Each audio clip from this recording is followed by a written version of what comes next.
The Formed Book Club. Catholic book lovers unpacking good books, chapter by chapter.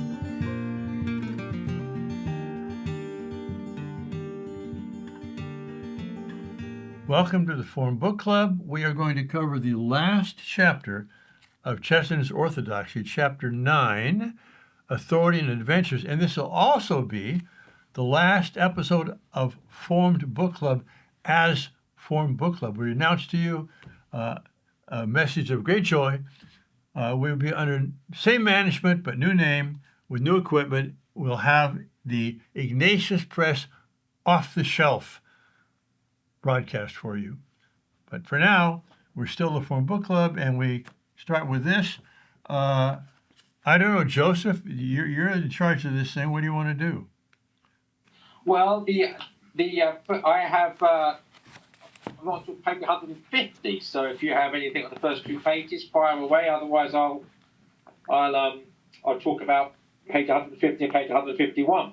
All right. Well, do you have something, Vivian? Well, just to preface the whole thing, he sets out at the beginning of the chapter what he wants to demonstrate, that the faith is not only the guardian of morality or order, but also the only logical guardian of liberty, innovation, and advance, which I'm sure for a lot of people seems counterintuitive, but he is going to demonstrate why that is so.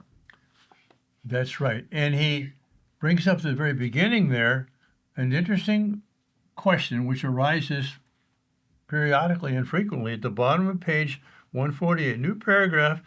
And now we come to the crucial question, he says, which truly concludes the whole matter. A reasonable agnostic, if he has happened to agree with me so far, may justly turn round and say, well, you found a practical philosophy in the doctrine of the fall. Very well. You have found a side of democracy now dangerously neglected, wisely asserted in original sin. All right. You have found a truth in the doctrine of hell. I congratulate you. You are convinced that worshippers of a personal God look outwards and are progressive. I congratulate them. But even supposing that those doctrines do include those truths, why can't you take the truths and leave the doctrines?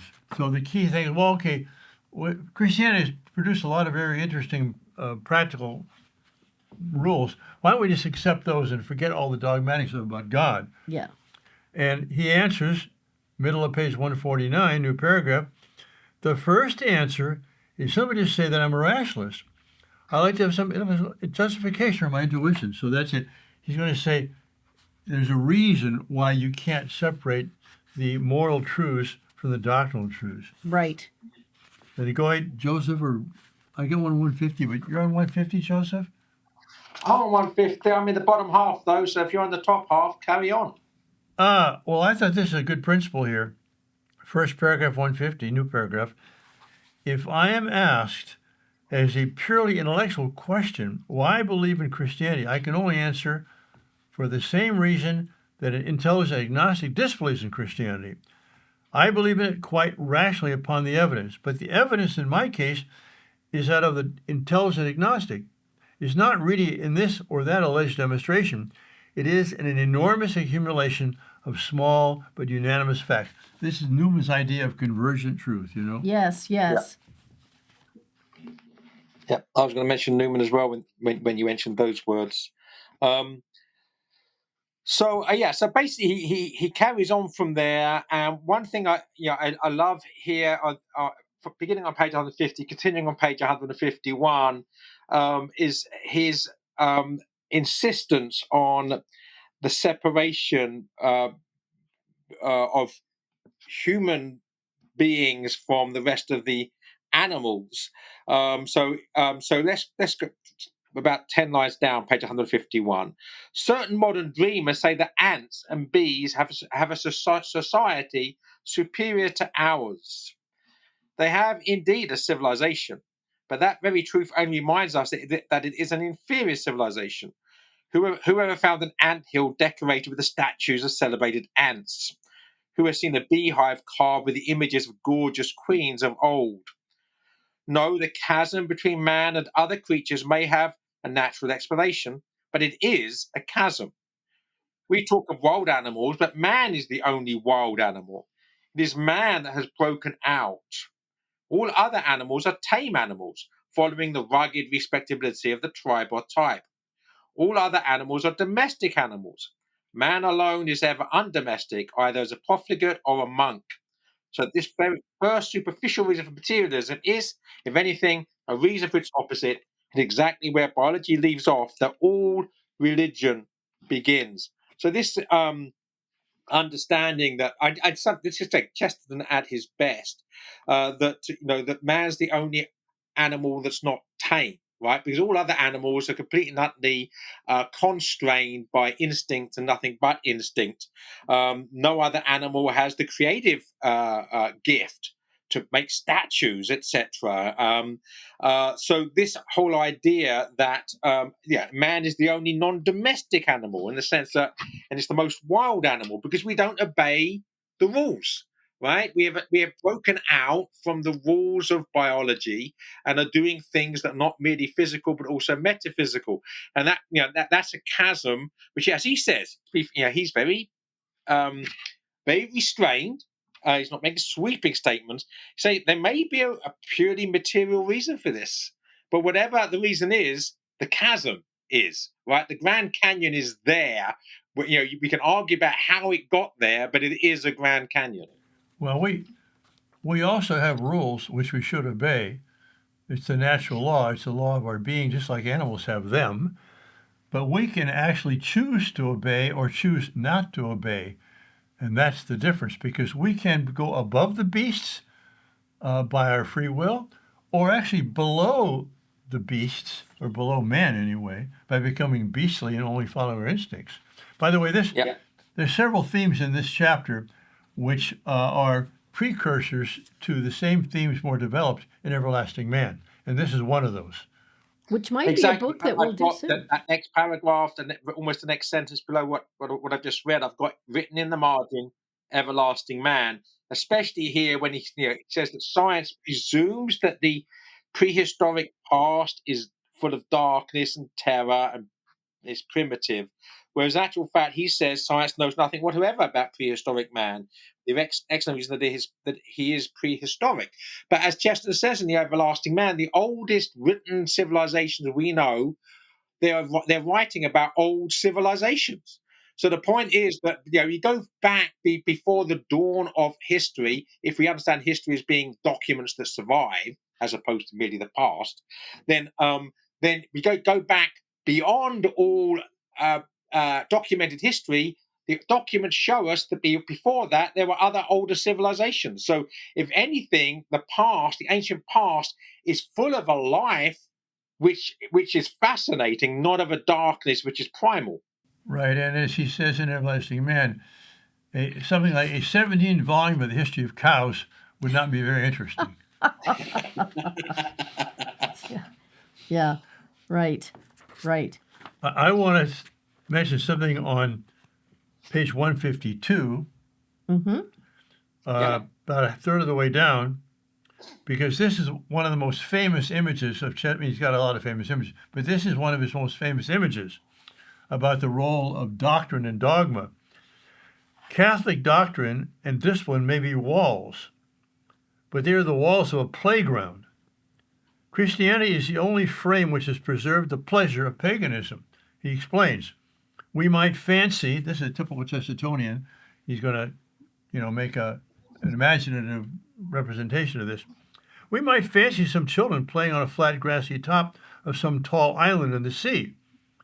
So long as there was a wall surrounding the cliff's edge, they could fling themselves into every frantic game and make the place the noisiest of nurseries. But the walls were knocked down, leaving the naked peril of the precipice. Alliteration, peril of the precipice, usually.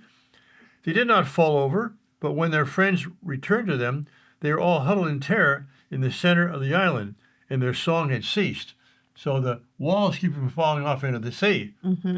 Yeah. That's right. Yeah, one of my favorite aphorisms by Edmund Burke is liberty itself must be limited in order to be possessed. And I think that's basically what he's saying there. If you don't have the fence, then you don't have any freedom at all. The fence is necessary. The delineation, the definition is necessary if we're going to have any freedom. Onward, Vivian, Joseph. 154 for me. Okay, go All there. right. Well, that's the first new paragraph there. The idea that Christianity belongs to the Dark Ages, another one of these fallacies of rationalism he's tackling here. Here I did not satisfy myself with reading modern generalizations. I read a little history. And in history, I found that Christianity, so far from belonging to the Dark Ages, was the one path across the Dark Ages that was not dark. It was the shining bridge connecting two shining civilizations. If anyone says that the faith arose in ignorance and savagery, the answer is simple. It didn't. It arose in the Mediterranean civilization in the full summer of the Roman Empire. And if we can skip a few lines there to the bottom, but the Christian church was the last life of the old society and was also the first life of the new. She took the people who were forgetting how to make an arch and she taught them how to invent the Gothic arch. In a word, the most absurd thing that could be said of the church is the thing we have all heard said of it. How can we say that the church wishes to bring us back into the Dark Ages? The church was the only thing that ever brought us out of them. Yep. And yet that is just so commonly taught to school children, the church and the Dark Ages and all the rest of it. And it turns out the exact opposite is true. And Chesterton, we need more intellectually honest people like G.K. Chesterton who don't just accept these statements as givens, but actually do a little digging and find out for themselves that the opposite is what's true. The church was the bridge out of the Middle Ages. I mean, as Newman said, the more you understand history, the less you become a Protestant. But the more you understand history, the less you become an atheist, right? Because you just look at the past and it liberates you from the prejudices of the present. Well, here's a quiz for you, Joseph. This is another theme that comes up in Everlasting Man. What is the title of the chapter that takes up this theme?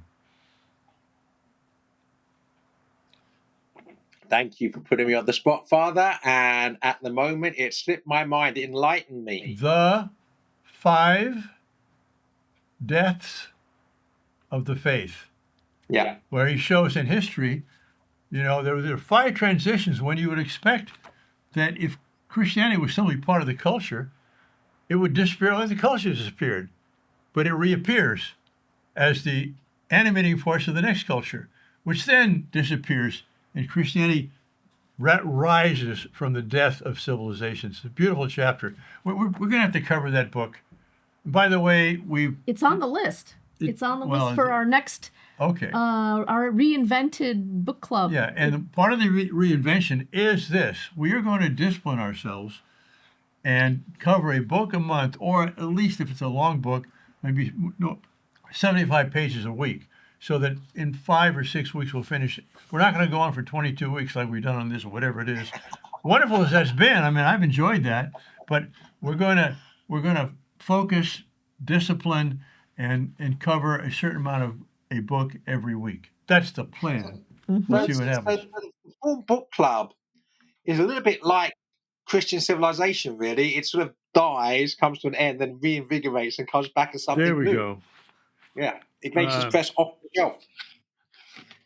Well, I have 156 next. So do I, but where are you on that page? The bottom paragraph there. I mean, the only full paragraph, 2/3 of the way down. Okay, well, why don't you read that new paragraph that starts, I have dealt at length. Okay, you mean read the whole paragraph? Yeah, and then go down to what you wanted to do. Okay, I have dealt at length with such typical triads of doubt in order to convey the main contention that my own case for Christianity is rational, but it is not simple. It is an accumulation of varied facts, like the attitude of the ordinary agnostic. But the ordinary agnostic has got his facts all wrong. He is a non-believer for a multitude of reasons, but they are untrue reasons. He doubts because the Middle Ages were barbaric, but they weren't. Because Darwinism is demonstrated, but it isn't. Because miracles do not happen, but they do. Because monks were lazy, but they were very industrious. because nuns are unhappy, but they are particularly cheerful. Because Christian art was sad and pale, but it was picked out in peculiarly bright colours and gay with gold. Because modern science is moving away from the supernatural, but it isn't. It is moving towards the supernatural with the rapidity of a railway train. That is right. And this is written in 1925, I think, or something like that. Yeah. The 20s were the great decade of physics, where you had Pauli and Einstein and these others. The developments in physics, Heisenberg especially, were phenomenal in that decade. But they all pointed to something which was beyond the material, the mathematical structure of the universe. They all became kind of supernatural. So, and this is before, although at the beginning, but before the idea of quantum physics, which is even more a leap into the supernatural, or at least beyond the natural. Yeah. It's actually reminded me, Father, of our discussion a few weeks back, a few months back now, of Father Spitzer's book, Science at the Doorstep to God. Yes. And it's interesting, Chesterton, at least in this passage, with science moving towards the supernatural with the rapidity of a railway train, Chesterton's a sort of the Father Spitzer of a century ago, in actual fact. Yes. Mhm. Yep. 1920s. Well, do we need to? We have another few minutes here. We have 8 more minutes. I want to end by Joseph reading the last paragraph of the book, but I think we have time before we get to that. Oh, we do? Yeah. Okay. I got something 162. What about you, Vivian, Joseph? Anything before that? I've also got something on 162. That's my next highlighted passage. But over to you, Father, because you let me read last time. Oh, but his is far. Is this one yours? Yeah, mine's in the middle. I have this one that I love. Okay. This is the top of 162. The man who lives in contact with what he believes to be a living church is a man always expecting to meet Plato and Shakespeare tomorrow at breakfast. And, this, back to the point about the church being the bridge out of the Dark Ages, is precisely because the church is this large reclamation project, always pulling out what's worthy of keeping, what's worthy of saving, because it's been tested and found to be good. And that's why you can find Plato in there, and who's, a pre-Christian era. But nevertheless, there's so much in Plato that the church dusted off and said, this is worth keeping. And so now you have this great conversation going on. Yeah. And what a delight to get into the stream of this conversation. It is. And Catholics, this is the beauty of what the church has done for the intellectual tradition, the Western intellectual tradition. Dead white males. But well, there's some females in there too. Well, as a matter of fact, at the middle of the page, for you, Vivian, he says, now when society is in a rather futile fuss about the subjection of women, this is during the suffragette period, Yes. Will no one say how much every man owes to the tyranny and privilege of women? To the fact that they alone rule education until education becomes futile? For a boy is only said to be taught at school when it's too late to teach him anything. It's so true. The real thing's been done already, and thank God it's nearly always done by women. Every man is womanized merely by being born. They talk about the masculine woman, but every man is a feminized man.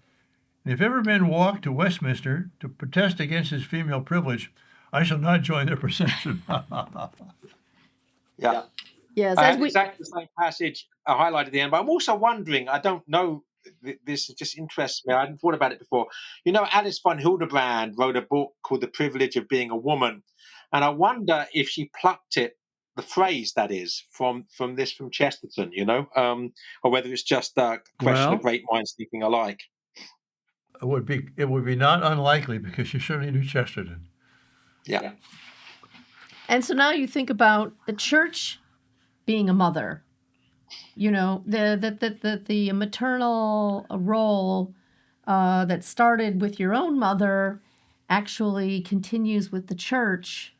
And I think it was de Lubac who wrote so beautifully of this in one of the books The Motherhood of the Church. And he just wrote so beautifully about being in the arms and lap of his own mother and being given so much, and then seeing the church as just a continuation of her motherhood. And the most influential book on the church in the last 50 years has been Father Avery Dulles, S.J.'s book, Models of the Church. He's got 5 models.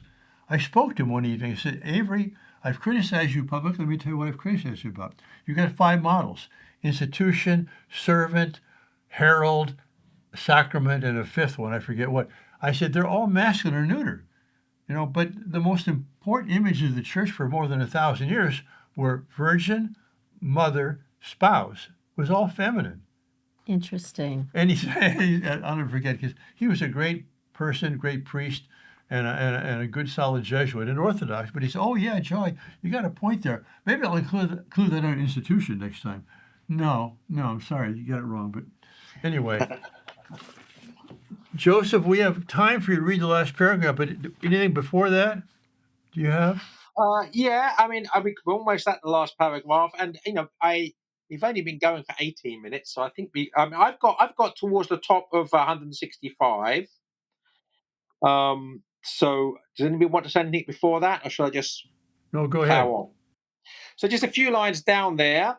I've entered at least the gate of all good philosophy. I have come into my second childhood. So again, I love this connection of the fact that he has rediscovered the childlike innocence, which is also the childlike wisdom. And my biography of Chesterton is called Wisdom and Innocence, named after 2 books of Father Brown stories: The Innocence of Father Brown and The Wisdom of Father Brown. That the idea that innocence and wisdom are somehow inimical is nonsense. In fact, they dovetail each other. And it was Chesterton's rediscovery of this childlike innocent wisdom which opened the doors of discovery of philosophy.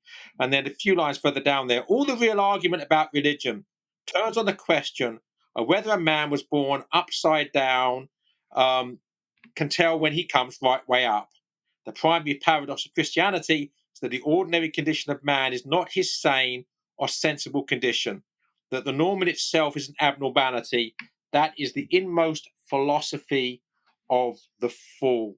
I'm actually teaching at the moment an online class on King Lear, and the whole of King Lear is about this.